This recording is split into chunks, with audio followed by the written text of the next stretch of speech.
Et c'est aujourd'hui une nouvelle vidéo review sur le nouveau chapitre de Boruto qui est sorti, donc le chapitre 69 qui s'appelle Captivé. Donc on commence directement, donc comme vous vous rappelez les gars, dans le dernier chapitre, Eida et Code avaient fait une intrusion dans Konoha, et plus précisément dans une salle où il y avait Amado et Shikamaru. Mais là, comme on se doutait de ce qui allait se passer en fait, c'est que Eida, grâce à son dojutsu, elle a réussi à maîtriser absolument tout le monde. Tout le monde, enfin plus personne ne peut rien faire contre Eida, à part Shikamaru qui peut lui lancer des ombres, vu que ce n'est pas quelque chose qui attaque directement Eida, c'est juste quelque chose qui l'immobilise, du coup il peut techniquement le faire. Mais tout le monde est sous l'emprise, du coup Delta ne sert à rien, Shikamaru ne sert à rien, et Amado les gars, je sais pas si vous vous souvenez, mais ma théorie sur Amado, comme quoi le fait que ce serait le père de Eida, allez voir ma dernière review si vous vous en souvenez plus. Et en gros les gars, elle avait dit Eida à un moment que les personnes de sa famille ne pouvaient pas être affectées par ce pouvoir en fait. Mais on voit que Amado a l'air d'être affecté. Après il n'a pas dit qu'il était affecté directement. On voit surtout Amado qui se chie dessus littéralement de voir Eida. Mais aussi il est très étonné de la voir vivante. Mais on le voit pas forcément sous l'emprise en fait. Donc c'est encore possible que ce soit son père. Parce que pour l'instant en fait on la voit pas sous le charme tu vois. Il explique que tout le monde tombe sous le charme de Eida, mais lui il ne dit pas qu'il est sous son charme ou pas, tu vois. Du coup pour l'instant, ma théorie tient toujours. Donc après on a Sasuke qui a une discussion avec Boruto, et du coup qui va lui raconter qu'il sait par rapport au fait que Kawaki l'ait tué, et qu'il est désolé de pas être là, parce que de base vous savez les gars, Sasuke c'était son rôle de tuer Boruto. Il avait dit si tu pars trop en couille, ça sera moi qui arriverai et qui te tuera, tu vois. Il lui avait dit et Boruto était d'accord. C'était même Boruto qui lui a proposé, je crois bien. Ça, c'est dans l'anime aussi en plus. Et bref, et du coup, Sasuke s'excuse de pas avoir été là pour jouer ce rôle, et que c'est Kawaki qui a dû endosser ça. Sasuke, en fait, il a pas envie que Kawaki se fasse haïr du village, tout comme lui il était avant, que c'était un Uchiwa. Et du coup, c'est pour ça que lui veut endosser ce rôle. En plus, Sasuke, vous savez, il est pas forcément aimé du village. Il reste un peu dans l'ombre. Peu de personnes parlent de lui à cause des actes qu'il a fait à l'époque. Parce qu'à l'époque, faut savoir, les gars, c'était un putain de terroriste quand même. Mais là, il a réagi quand Boruto a dit que c'était comme des frères avec Kawaki. Donc je pense que ça a dû lui rappeler sa relation avec Naruto à l'époque. Entre temps il lui a donné son bandeau frontal. Mais là les gars il dit une phrase très intéressante. Vraiment je pense que c'est la phrase la plus intéressante du chapitre. Il dit, je cite, peut-être que cette fois-ci c'est à moi de montrer ma résolution. Et ça les gars c'est un gros truc. Parce que en fait on peut se demander les gars, c'est quoi sa résolution en fait? Qu'est-ce qu'il veut? C'est quoi sa résolution? On peut penser directement que sa résolution c'est de se sacrifier, et il veut montrer à tout le monde de se sacrifier. Mais c'est peut-être autre chose. Du coup les gars, n'hésitez pas à me dire vous, votre théorie dans les commentaires, ce que vous pensez par rapport à cette planche. Mais ça reste très mystérieux, ça peut être quelque chose où Kishimoto peut nous surprendre. Montrer ma résolution. Moi personnellement les gars, je pense que c'est un sacrifice en mode à l'époque j'étais un putain de terroriste, mais maintenant je vais montrer ma résolution, je vais montrer que j'ai changé, et je vais me sacrifier pour le village. C'est peut-être un truc comme ça, mais Kishimoto peut nous surprendre. Du coup les gars, n'hésitez pas à mettre en commentaire vos théories, je lis tout, et ce serait hyper intéressant, comme ça je pourrais savoir un peu ce que vous pensez vous. Et là les gars, on a Mitsuki et Sarada en face qui discutent, et Mitsuki et Sarada l'ont senti, Boruto a failli mourir, Boruto était en danger. Et ça les gars, vous savez que Mitsuki, il tient énormément à Boruto, et il ne laissera pas passer. Et là les gars, Mitsuki, il a mis un gros coup de pression à toutes les personnes qui s'en prendraient à Boruto. Il leur a dit, si jamais Boruto était vraiment tué par quelqu'un, je ne sais pas moi-même ce que je serais capable de faire à celui qui aurait fait ça. Donc là les gars, Mitsuki, je pense si Mitsuki était sur la scène avec Kawaki, quand Kawaki l'a tué, même si c'est Boruto qui l'a demandé, Mitsuki les gars il aurait pété un câble.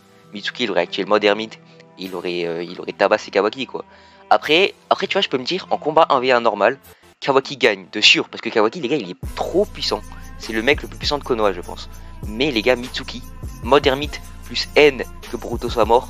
Et là les gars, la haine, vous savez pas à quel point la puissance que ça apporte. Et là je pense les gars que Mitsuki peut faire très mal à Kawaki Et ça pourrait être un très beau combat. Et puis même si c'est Sasuke qui est amené à tuer Boruto, imaginez Mitsuki qui s'énerve et qui combat Sasuke, et Sarada qui la regarde, ce serait incroyable. Mais voilà, donc Mitsuki qui met un coup de pression les gars, c'est pas là par hasard. Après il s'excuse envers Sarada, mais vraiment s'il dit ça c'est pas par hasard. Après les gars, on a aussi un petit moment emblématique. C'est Kawaki qui se réveille de son lit d'hôpital et qui a Naruto juste en face. Donc exactement à l'époque comme ils s'étaient rencontrés en fait. Oui, il lui demande s'il a bien dormi et tout, et vous vous rappelez, il devait avoir une discussion avec lui. Et du coup il lui explique, Kawaki il est choqué que Boruto soit en vie, parce qu'il ne savait pas.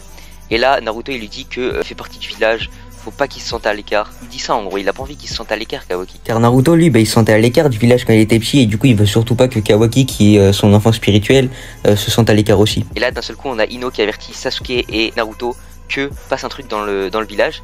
Et là, Kawaki, les gars, il active son œil. Donc Sukuna Okinuka, là, je sais pas quoi. Bref, il active son dojutsu, les gars. Et du coup, ça peut annoncer quelque chose en mode Ishiki, peut-être, le Ishiki à l'intérieur de lui réagit.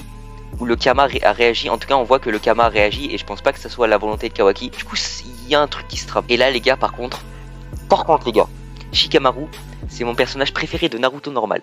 Donc dans Naruto normal, Shikamaru, c'est un putain de GOAT. Dans Naruto Shippuden, c'est un putain de GOAT aussi. Et dans Boruto, les gars, il a carry le chapitre. Je le jure, c'est le mec du chapitre. C'est pas Sasuke, c'est pas Boruto, c'est pas Kawaki, c'est pas Naruto. C'est putain de Shikamaru, les gars, il est trop fort. Le mec, il est envoûté par Aida et il arrive à la gérer. Il est trop intelligent, il garde son calme et tout. C'est vraiment le putain de GOAT. Genre, vraiment, je kiffe le fait que, en fait, ils ont respecté Shikamaru. Il est pas comme, il est exactement comme à l'époque, en fait. Il est toujours aussi intelligent. Il réfléchit hyper vite, il est grave perspicace, c'est un putain de stratège et il réadapte ses plans à une vitesse de fou. Là les gars, il apprend que Aida est complètement invincible, que personne ne peut l'atteindre, à part Kawaki et Boruto je crois bien. Mais du coup il adapte tous ses plans, il analyse super bien et ça c'est ce qu'on kiffe avec Shikamaru les gars, il est complètement incroyable. Dans le chapitre c'est lui qui a tout fait, Delta elle a servi à que dalle, Amado il se chie dessus, il a juste expliqué avec Shikamaru le plan.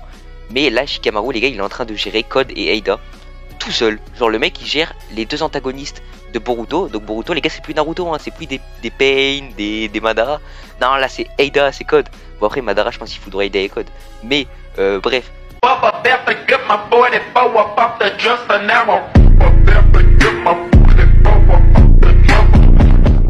Du coup on a Code qui est venu pour enlever son limiteur de puissance en fait pour qu'il devienne surpuissant.